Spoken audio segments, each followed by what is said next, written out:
On voyait que les Américains devaient marcher sur leur fierté et leurs principes. Une liberté de penser. Mais il le fait d'une façon particulièrement grossière et maladroite. Une force internationale. Et même, on va plus loin. Luc La Liberté, T. Hey, il va y avoir finalement, Luc, des débats entre Biden et Trump. Qu'est-ce qui s'est passé soudainement pour que ce revirement de situation? Préparez-vous à Rumble in the Jungle, donc Mohamed Ali contre George Foreman. Ce n'était rien, à peine une entrée en matière, une petite bouchée. Écoute, revirement de situation qui réjouit les médias. Pas certain que pour les électeurs ou pour l'ensemble des gens qui vont être à l'écoute, ce soit une si bonne nouvelle que ça.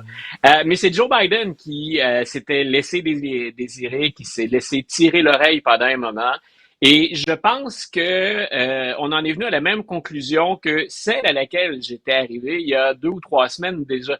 C'est-à-dire que je me disais, est-ce que Joe Biden peut, considérant les perceptions dans la population américaine sur sa santé cognitive, sur son manque d'énergie, il pouvait pas se limiter à ce discours sur l'état de l'Union où on l'a vu remarquablement en forme pour une fois.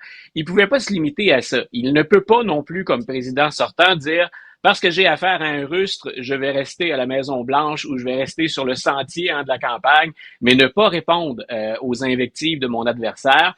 Je pense que dans la balance, on a fait le poids entre qu'est-ce qu'on perd si on y va et qu'est-ce qu'on perd si on n'y va pas. Si on y va, bien sûr, ce qu'on risque, c'est Joe Biden décousu à l'occasion qui pourrait être tenté d'improviser. Ce n'est jamais une bonne idée, ça terrifie l'entourage. Habituellement, ça terrifie l'entourage de Joe Biden qui est déjà en mode alerte alors qu'il n'a pas fini sa phrase. Donc, je pense que dans la balance, on a dit, on le fait au mois de septembre, on le fait au mois de juin d'abord et ensuite en septembre. Et carrément, je pense que dans le calcul, il y a de septembre à novembre, on a le temps de récupérer une bourde qu'il aurait pu faire. Et on a imposé des conditions qui sont assez intéressantes. Pour Joe Biden, il n'y aurait pas de foule pendant ces débats. Donc, on le fait dans un studio de télévision. Donc, on ne le fait pas devant un public. Et les modérateurs, parce que CNN a déjà annoncé qu'il serait 2, donc les modérateurs vont couper le son de la personne qui a terminé de parler à la fin de son droit de parole. Donc, c'est une des choses qui avait embêté Biden. Puis, on passait sur différentes chaînes des extraits des débats de 2020. Et on voyait Trump constamment et Biden s'interrompre. C'était une cacophonie. On n'entendait plus rien. Il n'y avait pas de contenu. Donc, Biden est parvenu. Il a pris le lead, finalement, là-dedans. Il a assumé le leadership. Il a dit, OK, je suis prêt à débattre contre toi, Donald, n'importe quand. Mais n'importe quand, ça risque d'être le mercredi parce que tu es libre au tribunal, le mercredi. Donc, il en a profité. Il s'est permis une petite pique à l'endroit de Trump. Mais surtout, je pense qu'il voulait prendre le lead. Et Donald Trump, il paraît que son équipe n'a pas aimé ça non plus, donc c'est de laisser l'initiative à Joe Biden. Et Trump a même proposé, lui, un 3e débat qui serait, personne ne va être étonné, géré par Fox News. Donc on verra, il y en a 2 en tout cas qui, au moment où on se parle, notez l'heure, notez la minute, parce que ça change très vite avec Biden et Trump en politique américaine, mais au moment où on se parle, il y aurait donc 2 débats. Luc, mettons t'es directeur de la chaîne qui va diffuser le débat, chaîne d'information. Comme directeur de la chaîne d'information, toi, tu as une obligation d'être honnête, c'est-à-dire de ne pas diffuser des fake news. Là, tu as un débat avec tous les politiciens exagèrent ou omettent certaines vérités, embellissent certaines vérités, enjolivent, etc. Tous les politiciens font ça. Mais là, tu sais, il y en a un qui est particulier, c'est une machine à mensonges. Alors là, tu dis, qu'est-ce qu'on fait? On lui donne un micro, puis il va multiplier les mensonges sur nos ondes à nous, alors qu'on a une réputation à défendre. Est-ce que tu mets un bandeau en bas qui va corriger tous les mensonges qu'il dit? Comment tu fais? Je fais ce que CNN a fait, c'est-à-dire que je vais aller chercher 2 de mes journalistes les plus crédibles ou les plus sérieux, Jake Tapper et Dana Bash, qui sont tous les 2 expérimentés, qui n'en sont pas à une première expérience. Je leur laisse le soin de rediriger les questions ou de relancer. Et ensuite, je m'en remets à mes gros canons de fin de soirée où j'invite républicains et démocrates à débattre.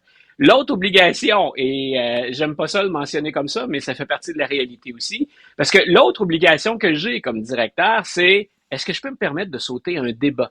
Est-ce que je peux me permettre d'éviter de rencontrer, de m'inviter dans les foyers de millions et de millions de téléspectateurs il y a un souci de rentabilité pour ma chaîne, peu importe laquelle, personne ne va se faire de cachette, là. Que ce soit CNN, Fox News, MSNBC, ABC, il faut être rentable à un moment donné, il faut faire de l'argent. Ça explique une bonne partie de l'insistance, je pense, des médias à avoir ce débat. On a enrobé ça de façon très élégante en disant c'est un exercice qu'on fait depuis les années 70, c'est un passage obligé, c'est un élément important de notre débat démocratique. Il y a ça. Mais en même temps, tu l'as bien dit, c'est est-ce qu'on a vraiment appris et gagné quelque chose comme électeur ou comme Ben, c'est commentateur ça. des débats de 2020? J'ai hâte de voir. Moi, c'est sûr qu'on va avoir des millions de téléspectateurs. Mais est-ce que les gens vont vraiment se passionner une nouvelle fois pour ce qui est la nouvelle édition de la course au cochon graissé de Sainte-Perpétue, là? Donc, on va aller se rouler, on va Parce aller se que, rouler dans le bout. Ben, écoute, Luc, ici au Québec, il y a beaucoup de gens qui attendent les fameux débats pour savoir pour qui ils vont voter. Ça a une importance, hein? Mais vraiment, c'est tellement polarisé aux États-Unis. J'ai de la difficulté à croire quelqu'un qui s'apprêtait à voter Trump, qui va regarder le débat et qui va dire « Ah tiens, Biden m'a convaincu ». J'ai de la misère à croire ça. Et de l'autre côté aussi, donc ça sert à quoi exactement? ben écoute, même au Québec, quand on regarde les débats qu'on a connus pour une élection fédérale ou pour une élection provinciale, je pense que les spin doctors, hein, ceux qui gèrent les retombées de tout ça et qui récupèrent le message, on peut perdre à partir d'un débat, mais est-ce qu'on peut encore gagner à partir d'un débat? C'est encore plus polarisé et plus évident. L'exercice, il a, d'une certaine façon, il faut presque réinventer la formule du débat. Puis dans ce cas-ci, il faudrait réinventer les candidats en plus. Donc, est-ce qu'on va avoir une formule de débat qui permet d'avoir un peu plus de fond, un peu plus de substance? On a quand même les deux mêmes gars et ces deux gars-là polarisent au maximum. Écoute, je ne sais pas combien d'électeurs on peut aller chercher avec ça. On en avait déjà discuté tous les deux, hein. C'est quelques centaines de milliers de personnes dans 6 États particuliers qui vont faire la différence. Les autres, je pourrais déjà te prévoir 43, 44 résultats dans les 50 États. Ah ouais. Est-ce qu'on est capable, avec le débat, d'aller chercher vraiment la différence qui nous manque dans les 6 swing states ou États pivots? Ça va être un spectacle, en tout cas. C'est ça, pas ben dire c'est ça. Est-ce que ça va être un exercice démocratique nécessaire ou alors c'est un show? Moi, je pense qu'il faut s'attendre à un show. Puis ceux qui ont été, je fais un parallèle qui est douteux, mais ceux qui ont été choqués par le bien cuit qu'on a réservé à Tom Brady sur Netflix, là, préparez-vous à quelque chose dans ces eaux-là. Ça va être dur, ça va être sauvage, c'est pas toujours chic, c'est pas toujours élégant. Idéalement, comme dans le bien cuit, bon, on aurait quelques bons punchs, mais même là, je suis pas certain. Donc, j'ai hâte de voir. Puis on a un débat entre, tu l'as dit tout à l'heure, quelqu'un qui vit dans un monde parallèle, dans une réalité alternative. C'est des termes qui viennent de sa campagne et de ses anciens porte-parole. Puis on a quelqu'un d'autre qui, dans le meilleur des cas, au moins débat de choses importantes au 21e siècle, mais qui bien souvent les présente maladroitement et il lui arrive de dénaturer les faits aussi. Il a parlé récemment, Joe Biden, du taux d'inflation en disant c'était à 9% quand je suis arrivé. C'était pas vrai. Donc, il va nous rester quoi en termes de contenu? Il va nous rester quoi en termes de substance? Je pense que le mot spectacle, cirque au pire, mais spectacle au mieux, nous attend. Peut-être pour les démocrates, ça peut faire une différence, c'est-à-dire faire sortir le vote. Hein, il y a peut-être, tu sais, lors de son discours de la nation, il y a des gens qui ont été surpris en disant finalement, il est plus fort que je le croyais, Joe Biden. Il y a peut-être des gens, des démocrates qui disent ça me tente pas vraiment d'aller voter pour lui. Puis que là, le voir, s'il se débrouille bien, peut-être ils vont dire OK, bon, je vais aller voter.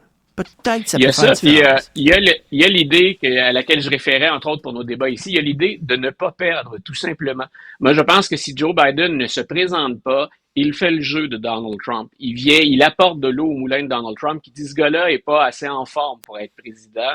Donc, je pense qu'il peut juste perdre en ne se présentant pas. Il n'y a rien à gagner.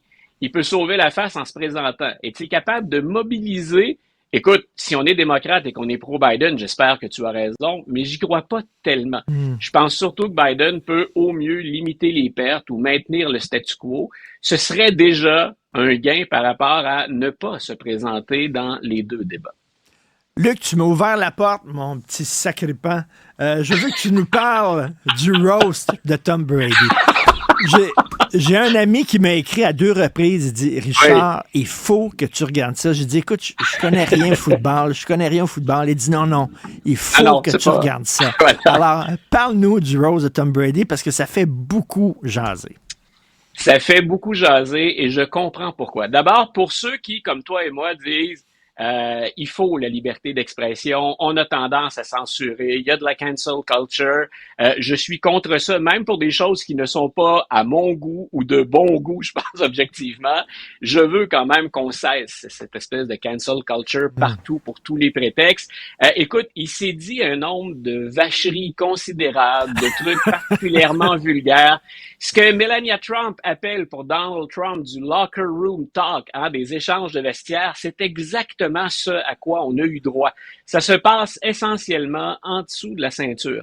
Mais il y a quelques très, très bonnes performances. Si on sait à quoi s'attendre, dans quoi on s'embarque en arrivant, écoute, il y a des fois, je le dirais avec gêne, ou je rougirais un peu, mais j'ai sincèrement rigolé à plusieurs moments. À d'autres moments, je me disais, je sais pas si Netflix regrette cette idée qu'on a eue de diffuser en direct sans montage et sans coupure. Donc, il y a des gens qui sortent de là grandement écorchés, salis. Puis je répète, c'est d'une très, très grande vulgarité et toujours à caractère sexuel et c'est pas nécessairement fin. Mais je répète, il y a quelques morceaux d'anthologie. Je pense à Nikki Glaser, qui est une humoriste aux États-Unis, qui, elle a dit, après le roast, après ce BQ, il a dit, écoutez, ça a tellement cartonné que je suis devenu Taylor Swift pour une journée. J'ai eu l'impression de vivre ce que vit Taylor Swift à l'année, tellement je me suis démarqué, ou en tout cas que les gens ont apprécié pendant ce spectacle-là. Et pour te dire à quel point ça a été dur, Tom Brady est revenu dans une entrevue après dire je regrette certains moments de cette émission-là parce que mon ex et mes enfants étaient à l'écoute et ils ont été bouleversés. Écoute, moi, je m'attendais comme aux Oscars. Là. C'est qui a sacré une volée à Chris Rock déjà? Là? Je me dis, il va se lever. Oui, Will Smith, je dis, il va se lever, il va en gifler un. Là. À un moment donné, il s'est levé puis il a pris le micro d'ailleurs. Là. Ouais, il est allé voir des humoristes qui avaient fait une blague et moi je la trouvais bonne parce que si on ne ménage aucun coup, on la joue honnête jusqu'au bout. Il a fait une blague sur Kraft, qui est le propriétaire des Patriots, qui avait été pris dans un scandale sexuel pour être allé dans un salon de massage. Et Tom Brady s'est levé pour aller voir un des rôtisseurs et lui a dit tu fais plus ça, t'arrêtes ça. Et ça semblait pas faire partie du jeu. Là. Tom Brady, qui considère Kraft comme un second père, a semblé particulièrement indisposé par ça. Pourtant, moi, je l'aurais été beaucoup plus de tout ce qu'on a dit sur mon ex, qui implique par la bande aussi mes enfants. Donc, alors on a l'indignation sélective où on réagit pas, on n'a pas les mêmes sensibilités. Mais pour ceux qui n'auraient pas vu et entendu, attachez votre truc avec de la broche, installez-vous solide, c'est sur Netflix. Mais il y a sincèrement des moments où j'ai franchement rigolé. Un bon rire gras du ventre, là. Ça m'est arrivé pendant ce roast. Mais Gisèle, elle devait être collée au plafond, Gisèle. Vraiment, là. Oui, et si je suis père de famille et que mes enfants ont entendu ça, je suis littéralement bouleversé. Tout à fait. Merci beaucoup, Luc. La liberté, bon cours avec tes étudiants. On te laisse aller. Salut. Dernier examen aujourd'hui. Oh boy, OK. Pas de chat GPT, là. Hein? Salut.